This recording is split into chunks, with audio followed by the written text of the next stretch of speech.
Hello and welcome back to Cardboard Decoy Plays Kerbal Space Program. So I successfully did my mission around the moon with the moon cruiser, and I ran out of fuel and managed to get back with monopropellant, and it was really daring, and I almost wish I recorded it, but it also was super tedious and took forever, so I didn't, and I don't feel too bad about it. Now, I got what I wanted. Now, the thing is, look at this, the thrust. It's so small, but that's kind of what we're looking for here. What we really want is, that's kind of interesting. Miniature detachment, small rockets and space probes. So this is all for, like, tiny stuff. So basically all of your drones, your probes, your things like that, just keeping things really low mass. Almost to the point where you could safely try to get to, like, the sun, for instance, with these things, because they're just so small. And I believe their ISP is actually really good, too. So yeah, vacuum, 290, that's better than... believe everything else we have, right? Let me see. Well, we've got this. Yeah, 320, 360. Yeah, well, maybe not. We don't have that yet. Where's the rocket that we're always using?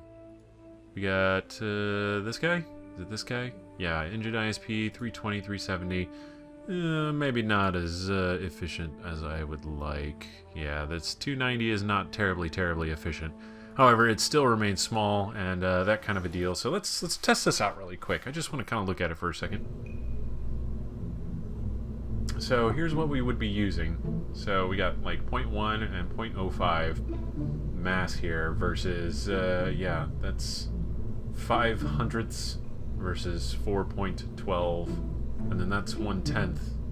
So yeah, already much lighter than what we're used to using for the most part. So say for instance, we did this, and now we're throwing together some hypothetical things here. We got super tiny decoupler, look at it, it's so small. Okay, and then if we do this, then we have the toroidal tanks, which are basically just super small tanks, naturally. And then, let's see, what do we have? You could also, you know, throw a, what is that, RCS fuel, monopropellant, 100. Yeah, that's a lot.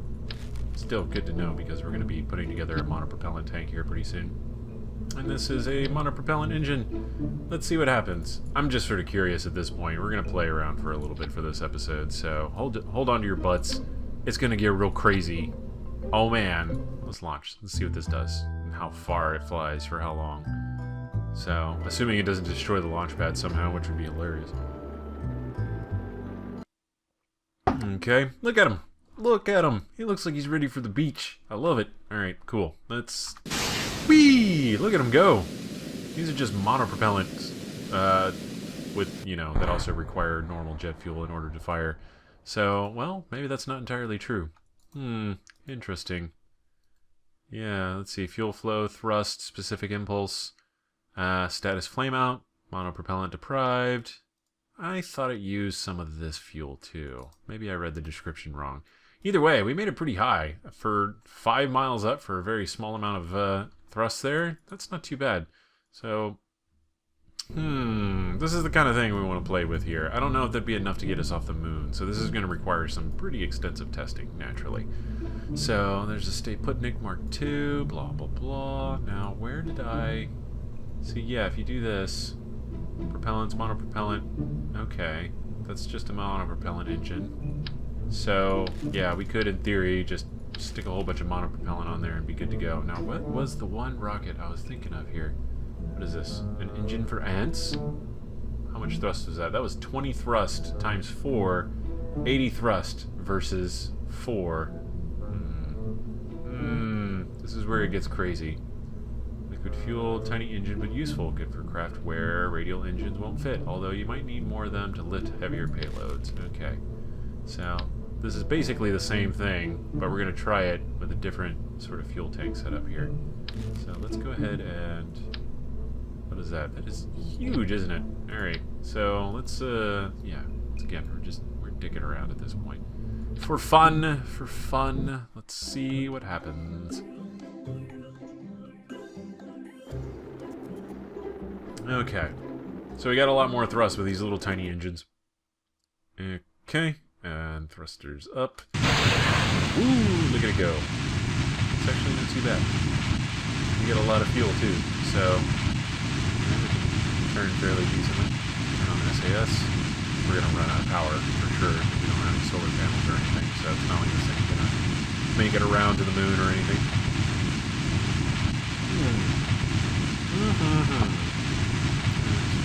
Time warp, right? Yeah, totally use time warp. Look at this. Got our re-entry effects. That's always a good sign. We got crazy mad thrust going on here.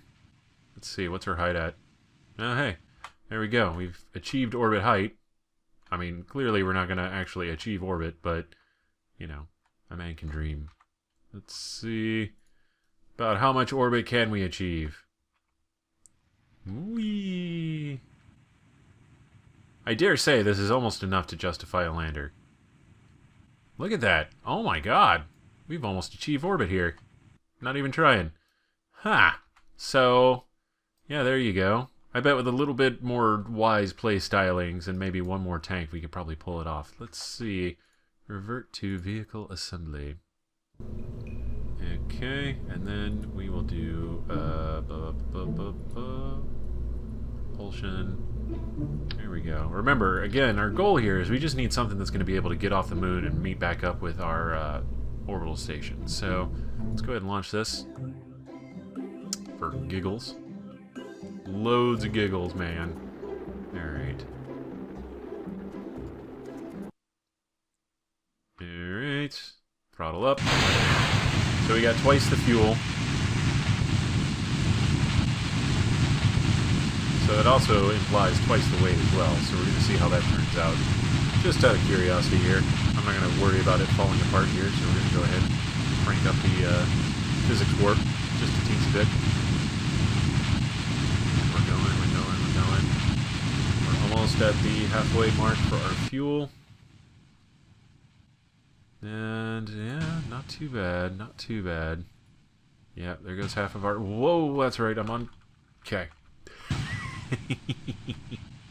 Mind me. Alright, here we go. Cool, we're going to go and start our gravity turn, and then what we're going to do is... Whee! Way over here. Thrusters up. And... yeah, look at it go. So our weight's considerably lighter now. We still have lots of fuel. I just want to see if we can achieve orbit. What's the smallest thing we can achieve orbit with? And I don't know if it still works. Scott Manley did a really good job of showing this cool glitch with the RCS. It's basically kind of manipulates the center of gravity and the way that RCS works and all of that fun stuff. Okay. And we nearly have orbit. Ah, so close. Probably could have done that a little bit more effectively and actually achieved orbit, but still, that's interesting data. Okay, revert flight. Revert to vehicle assembly. Now, here's the challenge. We want to be able to take these science dinghies over everywhere. So let's go back. I want to check one more time. See if we need to bring the goo experiments or anything, and then try to calculate weight off of that. And then what we want to do is make landers. So little autonomous landers that can separate off of the space station and then reattach. Hold on, back. Okay. And yes, science archives. Here we go. So carbon moon surface experiments, mystery goo. That's Moon's Highlands. Okay, from the Moon's Highlands. While in space near the moon. Okay, so we'll need mystery goo, we'll need materials lab, and we'll need temperature scan. Something tells me all three of those are going to be super handy dandy. So what we need to do is develop it with that in mind. Now I'm going to use the slightly heavier one because it's got, let's see, torque, pitch torque, 0.3, 0.3. Oh no, it's about the same. Electric charge, 1.8 a minute versus 54 an hour. Yeah, why not use the Stay Put Nick? It's got about the same stats there. Is that right? I feel like I'm missing some detail here that tells me I should be using the Octo. Electric charge, Mount 10, SAS equipped. Okay, cool. Well, whatever. Let's do the best with what we've got here. Or best we can with what we have. So, first things first, We'll need the more satellite-y bits. Could you? Please? Do I have other pieces floating around here that I don't know about? There we go. Okay, it reset, so that means, alright. Now we're starting again. Structural. And, yes. So... Again, I kind of want to make this stackable. Like, I wanted to have stacking properties. So, I can't really stack it like this, though. That's kind of a problem in my book. Maybe it won't stack. Maybe they'll be side to side. Okay, okay. I'm getting ahead of myself here. Here's where the majority of our science is going to come from. How much does this thing weigh? 0.2. That's not a lot. So, let's put 2 of those, and then we'll have 2 temperature gauges on either side here. Yes, that lines up. Perfect. And then 2 of these on either side here. So there we go. There's our science station. That's all the science we're going to need. And then we can hopefully drag it back. All will be well, etc.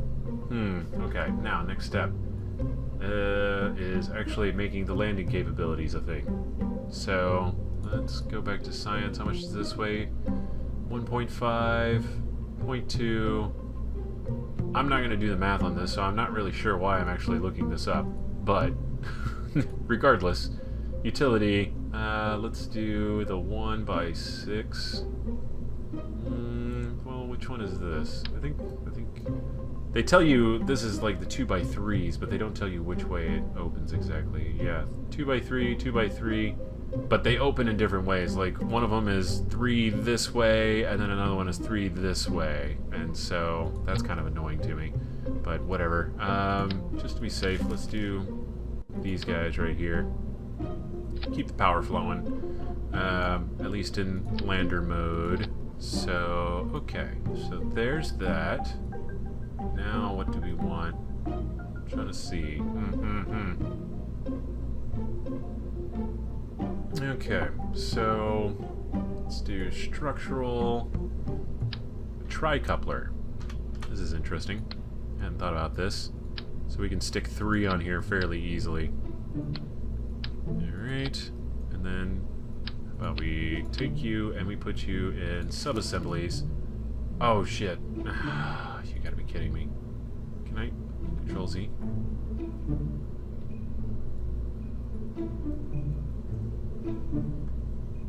Come on. You worked before on things. Okay, fine. Let's just very quickly. I did things in the wrong order there. That was bad. Okay, let's do structural. And then we had a couple solar panels. 2 of those.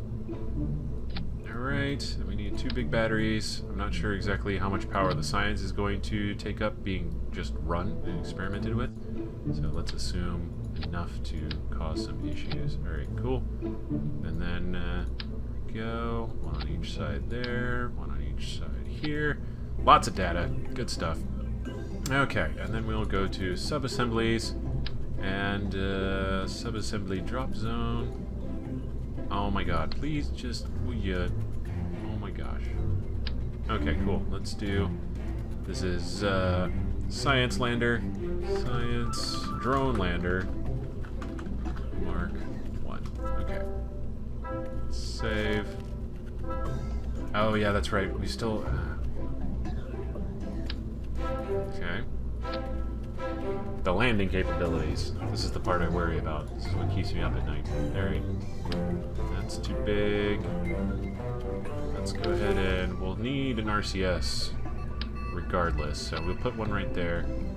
We got some fuel here. Oscar B fuel tank. You were super tiny. Nope. That's the big one. Okay. I doubt that's enough to actually get us off the ground. Hold on. Alright, let's see what happens if we try it with these. This point I want to like justify my costs. So let's do like so. And then we'll call this the space drone or science drone Mark 1. Okay, cool.